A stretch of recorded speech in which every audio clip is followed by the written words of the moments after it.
नमस्कार, welcome back. स्वागत है आपका एक बार और मेरे इस चैनल पे। मैं हूं Brajnandan, advocate and legal consultant.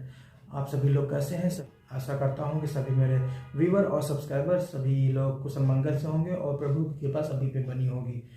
नए बिंदु पे एक नए विषय पे चर्चा करने के लिए मैं आपके सामने उपस्थित आया हूं। जो आज का विषय है बहुत ही इंपॉर्टेंट है और वीडियो अंत तक देखिएगा, इसकी बिल्कुल भी मत करिएगा। और वीडियो पे अगर जो फर्स्ट टाइम आया है तो इसको सब्सक्राइब कर लें, साथ ही बेल आइकन प्रेस कर लें ताकि जिससे थोड़ा नोटिफिकेशन मेरी वीडियो आप तक सबसे पहले पहुंचती रहे। वीडियो का जो पसंद आती है या कोई जानकारी आपके लिए कोई लाभदायक होती है या वो जानकारी किसी ज़रूरतमंद व्यक्ति को आप साझा करना चाहते हैं तो आप शेयर कर दें और साथ ही लाइक कर दें। इसके अतिरिक्त अगर जो कोई आपकी जिज्ञासा या आपकी कोई क्वेरी बचती है या हमसे आप कोई निजी अगर समस्या पे आप हमसे डिस्कस करना चाहते हैं, हमसे कोई परामर्श जानना चाहते हैं, संपर्क करने का माध्यम स्क्रीन पे भी है और साथ में डिस्क्रिप्शन बॉक्स में भी है। आज के वीडियो में किसी एक इम्पॉर्टेंट तथ्य पे मैं बात करने वाला हूं जिसमें कि एक हमारे व्यूअर ने उन्होंने जिज्ञासा पूर्वक एक प्रश्न किया। आज का वीडियो शुरू करते हैं। आज के वीडियो में मैं डिस्कस करने वाला हूं कि अभी हाल ही में हमारे माननीय गृह मंत्री ने लोकसभा में ओपनली कहा कि अब तारीख पे तारीख नहीं होगी, अब जल्दी न्याय मिलेगा और समय सीमा के भीतर मिलेगा। क्योंकि और हमारे संविधान निर्माताओं ने पहले पूर्व से ही निर्धारित कर रखा है कि अगर जो समय सीमा के अंदर अगर जो न्याय मिला वही न्याय, उसी को न्याय कहा जाएगा। अन्यथा अगर जो किसी व्यक्ति ने अगर जो कोई मुकदमा फाइल किया है या कोई क्रिमिनल ऑफेंस है उसमें अगर जो कोई एफआईआर, अगर जो कोई घटना के अगेंस्ट में कोई एफआईआर दर्ज कराई है उसमें अगर जो न्याय मिला तो अगर जो न्याय मिलने में देरी हुई तो वो न्याय मिलने के बराबर है। दूसरे शब्दों में मैं ये कहना चाहूँगा कि अगर जो किसी व्यक्ति ने कोई मुकदमा फाइल किया, सिविल का हो या क्रिमिनल में, जिसकी भी अगर कोई मुकदमेबाजी शुरू होती है उसमें उसकी डेथ हो जाती है और जजमेंट आता है उसके बच्चों के लाइफ टाइम पीरियड में, तो ऐसा जजमेंट अगर जो आता भी है तो जिसने मुकदमा किया था उसने ये सोच के किया था कि मेरी लाइफ टाइम में उसको निर्णय मिल जाएगा, लेकिन वो उसकी लाइफ टाइम में निर्णय नहीं मिल पाता है। ऐसा ही ड्रॉबैक हमारा इंडियन जुडिशरी सिस्टम जो फेस करते हैं, इसीलिए कुछ ना कुछ कारण और कुछ फैक्ट रहते हैं जिससे समुचित न्याय नहीं मिल पाता है। लेकिन अब 2023 में जाते जाते और 2024 आने वाला है, तो ऐसी स्थिति में जो नए लॉ आने वाले हैं, पुराने लॉ सीआरपीसी, आईपीसी, उनको अबॉलिश कर दिया जाएगा, ख़त्म कर दिया जाएगा। भारतीय दंड संहिता के स्थान पे भारतीय न्याय संहिता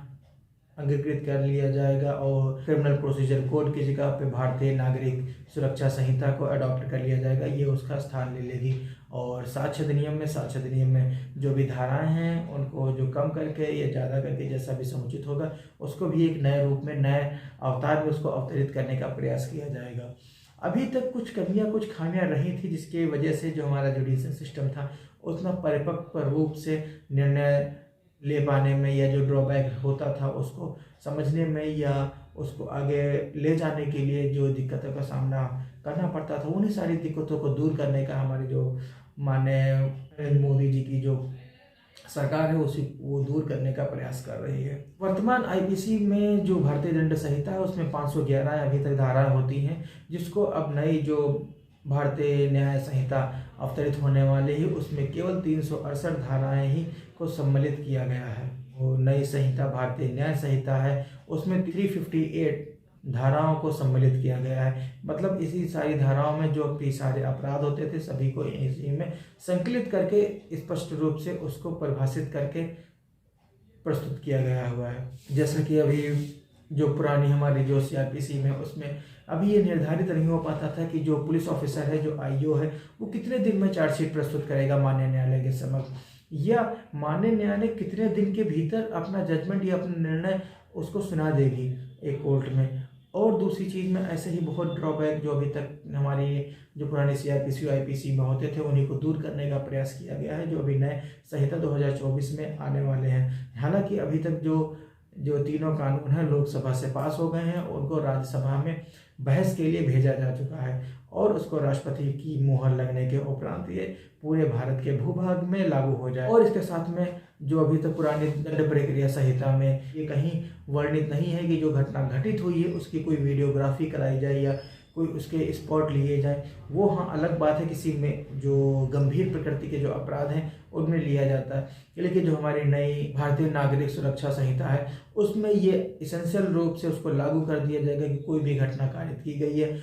उसमें उसको वीडियो रिकॉर्डिंग या वीडियोग्राफी भी अवश्य कराई जाएगी, जिससे कि घटना को उसको तोड़ मड़ोड़ के, या क्योंकि जब निर्णय देने में जब कोर्ट का काम आता है तो निर्णय देने में कोर्ट को दिक्कत का सामना ना करना पड़े। और साथ में वो अपराध जिनकी सजा 7 साल से अधिक है उन अपराधों में फॉरेंसिक टीम के साथ ही उसको विवेचना अधिकारी को घटनास्थल पर पहुंचने के निर्देश दिए गए हैं, या ऐसा प्रावधान उसमें अंगीकृत किया गया है। और अभी तक जो भी नए बिंदु या नई घटना या पुरानी घटना में अभी तक जो समस्याएं उभर के जो सामने आती थी वो समस्याएं ये निकल के सामने आती थी, मान लीजिए थोड़ी देर पे किसी घटना में सम्मिलित या कोई व्यक्ति कहीं जा भी रहा हो, किसी घटना में किसी व्यक्ति ने उनको पूछताछ के लिए या इंटोग्रेट करने के लिए या वो नामजद अभियुक्त भी है, ऐसी स्थिति में अगर जो कोई व्यक्ति अगर जो थाने में चला जाता है या पुलिस की सहायता करने के लिए चला जाता है या किसी कारणवश पुलिस उस व्यक्ति को उसको संशय के आधार पर या शक के आधार पर, संदेह के आधार पर उसको जो थाने में बैठा लेती है या उसको अपनी अभिरक्षा में ले लेती है, तो ऐसी स्थिति में परिवार वालों को सूचना कैसे पहुंचे कि उस जो व्यक्ति है उनके जो घर के रिश्तेदार हैं या जो भी मेजर पर्सन हो सकता है या जो इम्पोर्टेंट पर्सन उनके परिवार का मुख्य सदस्य हो सकता है, उसको उसकी जानकारी अभिक्षा में होने की कैसे हो। अभी तक कोई इसका स्पष्ट कोई प्रोविज़न कोई प्रावधान नहीं था, लेकिन नए जो संहिता है उसमें प्रावधान अंगीकृत किया गया है कि अगर जो कोई व्यक्ति किसी को कोई आईओ या विवेचना अधिकारी ने उसको अपनी अभिरक्षा में लिया है तो उसके परिवार वालों को लिखित रूप से सूचना देना पड़ेगा। ऐसा नहीं कि किसी भी कांस्टेबल को भेज दिया, उसके घर में सूचना पहुंचाया है। कांस्टेबल भी अभी तक नहीं जाते थे उनको जानने के लिए, कोई भी जब कोई व्यक्ति का आदमी जब कोई नहीं मिलता था, नहीं पहुंच पाता था, तो परिवार वाले ही थाने में रिपोर्ट उसकी मिसिंग की, गुमशुदगी की रिपोर्ट लिखवाने जाते थे, तब पता चलता था कि मिस्टर सो एंड सो वो थाने में ही उपस्थित हैं। तो इन्हीं सब दिक्कतों को दूर करने का प्रयास किया गया है। और इसके साथ ही नए बिल में ये भी प्रावधान किया गया है कि जो पुलिस को चार्जशीट वो भी समय सीमा के अंदर माननीय न्यायालय के समक्ष प्रस्तुत हो सके और माननीय न्यायालय भी समय सीमा के अंदर अपना जो निर्णय है वो जनता के समक्ष उसको प्रस्तुत करके यानी कि उसको सुना सके। और ये भी दूर करने की कोशिश की गई है कि माननीय न्यायालय जो अपना फैसला है वो कम से कम 3 वर्ष में उसको निर्णित कर सके। और साथ में ये भी स्पष्ट रूप से निर्देशित किया गया हुआ, ये प्रावधान में लाया गया हुआ है कि 7 दिन के विदिन 7 डेज जो जजमेंट है उसको ऑनलाइन करना होगा। यानी कि ये नहीं अभी तक जो होता हुआ आया है कि अगर जजमेंट में फाइल अगर जो रिजर्व है कब जजमेंट आएगा, कि जजमेंट कितने दिन बाद आएगा, इसका कोई स्पष्ट रूप से उल्लेख नहीं है, कोई इस पे कोई बाध्यकारी या कोई इसमें कोई उत्तरदायी नहीं। और इसके साथ में अभी तक जो प्रावधान नहीं होता था कि यानी कि जो अंडरवर्ल्ड से जिनके लिंक जुड़े हुए हैं या अंडरवर्ल्ड जो एक्यूज्ड हैं, जो मुलजिम हैं, उनको गिरफ्तार कैसे किया जाए, वो किसी भी अगर जो किसी अन्य देश में चले जाते हैं तो वो यहाँ से जाके हमारी का जो न्यायिक व्यवस्था है वो कहीं से लाचार हो जाती है। लेकिन नए बिल में इसका भी प्रोविज़न किया गया है कि अगर जो कोई भगोड़े हैं या दाऊद इब्राहिम जैसे कोई व्यक्ति अगर जो इंटरनेशनल लेवल पे वो एक्यूज्ड है, उनको समन करके उनको इंडिया में उनका ट्रायल चलाया जा सके। और इसके साथ में जो अभी तक इलेक्ट्रॉनिक मीडिया यानी कि इलेक्ट्रॉनिक एविडेंस के तौर पे जो भी हाईटेक जो सोसाइटी में होते आ रहे हैं, सोशल मीडिया में जो अवेलेबल जो रिकॉर्ड हैं उनको अंगीकृत नहीं हो पाता था, तो उनको भी एज ए एविडेंस कोर्ट में स्टडी करने का, उनको प्रेजेंट करने का भी प्रावधान हमारी नई संहिता में मेंशन किया गया हुआ है कि कैसे किस प्रकार जो सोशल मीडिया पे जो अवेलेबल जो रिकॉर्ड है, जो साक्ष्य उपलब्ध है, उनको कैसे कोर्ट में एडमिट किया जाएगा। और हमारे जो नए कानून आ रहे हैं, नए जो संहिता आ रहे हैं, उसमें एक चीज़ बहुत ही दिलचस्प होने वाली है कि नए जो लॉ और हैं, नए जो कानून बन रहे हैं, उनमें ये बहस का मुद्दा बना हुआ है कि अगर जो ऐसे अपराध या ऐसे संबंध किसी भी या 2 पक्षों में कोई अगर जो ऐसे बनाए जाते हैं तो उन संबंधों को उसको कैसे उस पर निष्कर्ष निकाला जाएगा, इसी पे अभी बहस चल रही है। इसमें जो बहस में जो तय होगा, जो निकल के जो सामने आएगा, तो उसको भी मैं भविष्य में बताने का प्रयास करूँगा।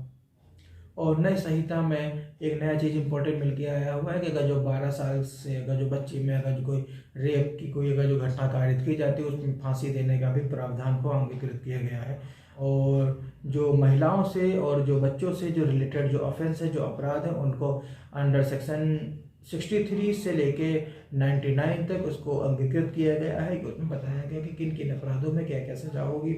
और साथ में ये भी मेंशन किया गया हुआ है कि गैंग रेप को सेक्शन 44 में उनको परिभाषित किया गया हुआ है, और इसके साथ में सेक्शन 64 में रेप का जो प्रावधान है उसको परिभाषित किया गया है, और इसके अतिरिक्त